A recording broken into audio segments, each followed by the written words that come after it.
I'm Science Mom, and in this video I'm going to tell you 5 things that you should know about the new coronavirus. Number 1, you've been sick with the coronavirus before. Have you ever had a cold? Sore throat, cough, a runny nose, and that congested feeling that everything up here is all plugged up? Well, the cold is caused by more than 200 different types of viruses. Most of them are what we call rhinoviruses or coronaviruses. So if you have ever had a cold, there's a pretty good chance that you have been exposed to a coronavirus. The name of the new coronavirus is SARS-CoV-2, and it causes a disease that is called COVID-19. This new coronavirus is a bit more dangerous than the common cold, but most people who get the new coronavirus will make a complete recovery and be just fine afterwards. There are a lot of different types of viruses, and they all have different symptoms and different rates for how deadly and dangerous they are.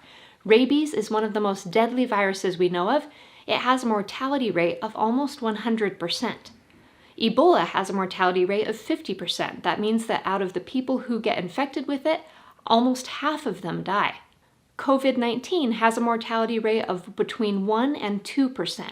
So for 100 people that get infected with this new coronavirus, 98 to 99 of them will make a complete recovery and be just fine. And for a lot of them, it might feel just like a common cold. It won't be very serious or dangerous. But COVID-19 is contagious, and we want to stop it from spreading so that it doesn't have a big impact. Because although 1% is small, if the virus spread worldwide, many people would be affected. With any contagious virus, like the new coronavirus or the flu, there are things you can do to reduce your chance of getting sick, and they are to wash your hands and not pick your nose.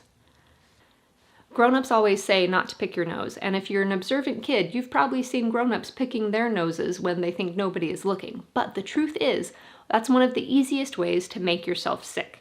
Viruses can actually survive for a while on a surface like a doorknob or a table, so if someone who is sick touches a doorknob or touches a table, and then you touch that same surface and then put your finger inside your nose, you've just put the virus inside your body, and then it can start to infect you and make you sick.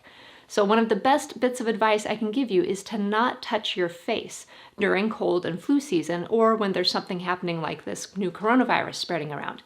Don't touch your face, and then make sure that you wash your hands correctly. If you get your hands wet and then dry them off, that is not good hand washing. You need to wash for at least 20 seconds, and to do that, I think it helps to sing a little song. Rub, rub, rub your hands, get them nice and clean, on the top and underneath, especially in between. One verse is not enough to get the job well done. Sing it twice, that's my advice, then the germs are gone.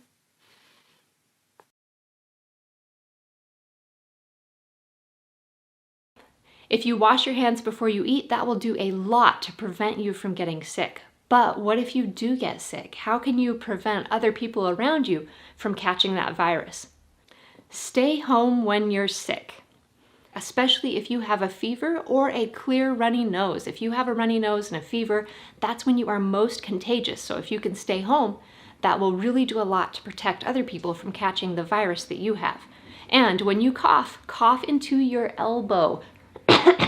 Don't cough into your hands like that, because then you've just put virus particles all over your hands.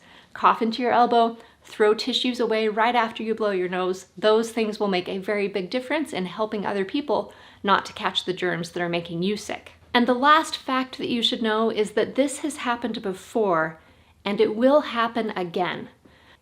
In the last few years, we have had outbreaks of viruses. SARS, MERS, H1N1, and now the new coronavirus. This is a normal part of life, and it will happen again because viruses are always mutating and evolving. The World Health Organization and the Center for Disease Control have scientists who study this and are working on ways to better protect us from emerging viruses, because we know that it's not a matter of if we'll have another one, but when. And when it does happen, these 2 websites are some of the best places you can go for information. I hope you learned something new today, and that you'll always remember to wash your hands properly. That's one of the best things you can do to prevent yourself and others from getting sick. And to any teachers and parents watching, if you would like to print a little handout with a hand washing song and some facts about viruses and germs, there is a link in the description. I hope you'll check it out. Thanks again for watching, and I will see you soon.